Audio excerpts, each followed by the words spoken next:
Hello, welcome to your Go Global session.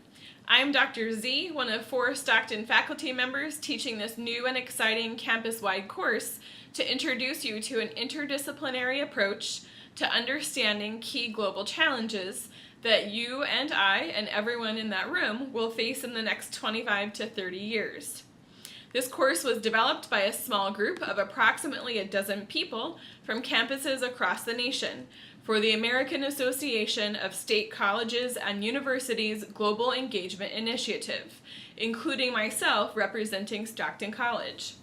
In this innovative online course, you will read excerpts from the National Intelligence Council's 2030 Global Report, watch videos of scientists, activists, and entrepreneurs through programs such as TED and Time, read New York Times articles, engage in interactive lessons created by various research universities, and read blogs and debates of experts gathered at the Council on Foreign Relations and other think tanks.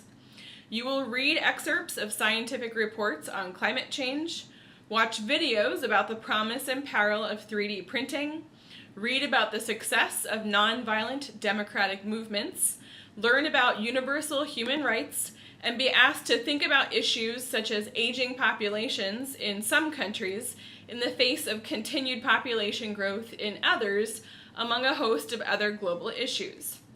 At times, the experts you will learn from bring different perspectives to the same issue, creating space for you to think critically about various causes and solutions at the local, state, national, and global levels. There are 10 lessons in this course.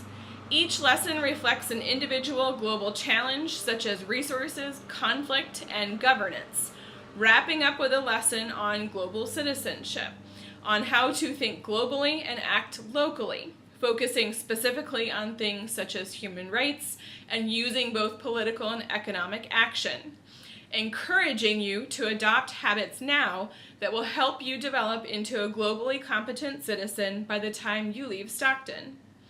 In the first lesson, you will learn a framework to think about the possible, probable, and preferable future scenarios for each of these global challenges.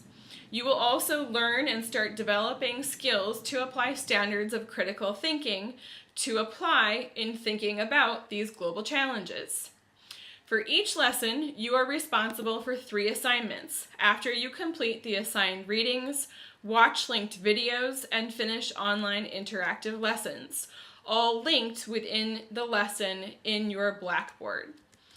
First, a critical thinking exercise will ask you to address a series of questions pertaining to that global challenge, and then respond to your peers in a discussion. An example is a series of questions posed about the ethics and possible applications of genetic testing in the lesson on technology. Second, the Global Village blog assignment will ask you to approach the global challenge in each lesson through the eyes of someone else. When the course begins, your professor will assign you a role in your class's Global Village, and you will keep this identity throughout the course for this assignment.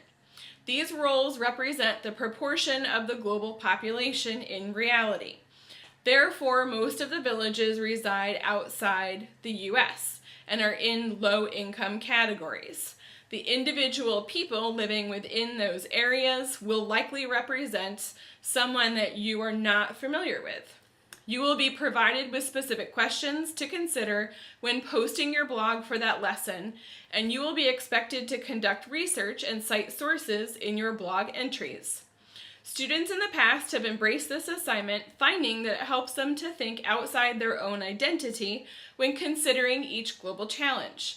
I know I always enjoy reading each of these blog entries and find this to be a rewarding experience for the entire class. To make the most of this activity, I urge you to think carefully about whether your blog post truly represents your global villager and not what you, as a first-year student in New Jersey, think about that global challenge. In other words, there is likely to be a difference between you and your villager in how you respond to the questions in this assignment. This can be difficult, but rewarding. Finally, you will complete a quiz for each lesson. Quizzes can be taken multiple times to allow you to master the material for that lesson. However, you should remember they are made of randomly assigned questions, so you may not get the same questions in your second or third attempts. The course also has a midterm and final exam, which are made up of essay questions designed to let you show us how you've thought about each of the global challenges in the course. I hope you enjoy this course, and I look forward to meeting all of you after you've completed it when you arrive at Stockton this September. Thank you and good luck.